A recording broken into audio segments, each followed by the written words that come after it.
How do we create church cultures that celebrate and value the life of every person who is loved by God? The first step is to understand the problem. There is a gap between people with disabilities and the church. Unfortunately, most churches aren't even aware of this gap, and no one is going to take steps to fix a problem they don't know exists. Ignorance creates a chasm between churches and people with disabilities, so we need to start talking about it, because silence only confirms the worst of what society says. Clear teaching on disability is needed for a true cultural change to take place. Proverbs 12:18 tells us that the words of the reckless pierce like swords, but the tongue of the wise brings healing.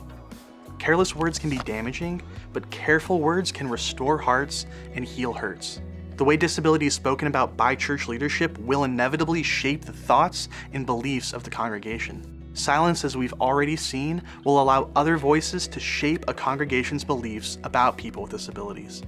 As churches become aware of the needs in their community and discover God's heart for people of all abilities, they will begin evaluating how their church can remove barriers so people with disabilities can truly belong. Action is the embodiment of beliefs and values. They're words that are given form. As James 2:17 says, faith by itself isn't enough. Unless it produces good deeds, it is dead and useless. In other words, it doesn't matter what we believe if that belief doesn't motivate us to action.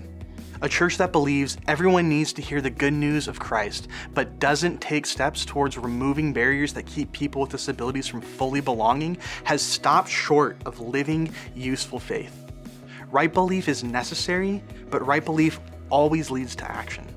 Once churches become aware that they've even accidentally excluded people with disabilities, the natural next step is to ask, so what do we do? This question draws churches closer to people with disabilities, but there is still a gap between wanting to help and knowing how to help. This gap is closed by training. The how-to will help churches move from an awareness of needs to actively caring for people with disabilities. Systems of care create space for someone with a disability to spend time with their peers.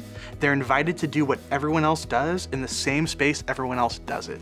This helps draw the church and people with disabilities closer together, but distance can still remain as long as people with disabilities are viewed as the object of service.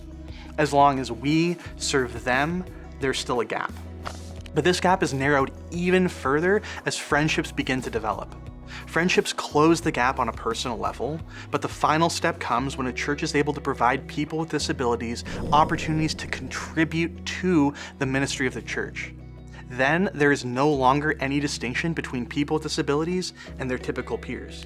People with disabilities are not strangers to the congregation, but friends. They are not merely people who are served, but people who serve through their presence, gifts, and abilities.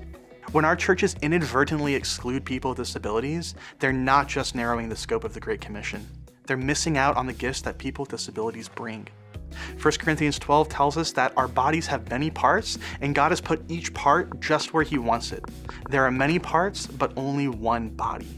The eye can never say to the hand, I don't need you. The head can never say to the feet, I don't need you. In fact, some parts of the body that seem weakest and least important are actually the most necessary. We must remember the gospel is not about what we can do, but what Jesus has done. God purchased our freedom with the blood of His Son and forgave our sins. That sacrifice was for people of all abilities, even those with profound disabilities. If Christ has invited everyone into relationship with Him, the church needs to make that same invitation. For practical resources and training, welcoming, and embracing people of all abilities with the love of Christ, visit johnnyandfriends.org/church.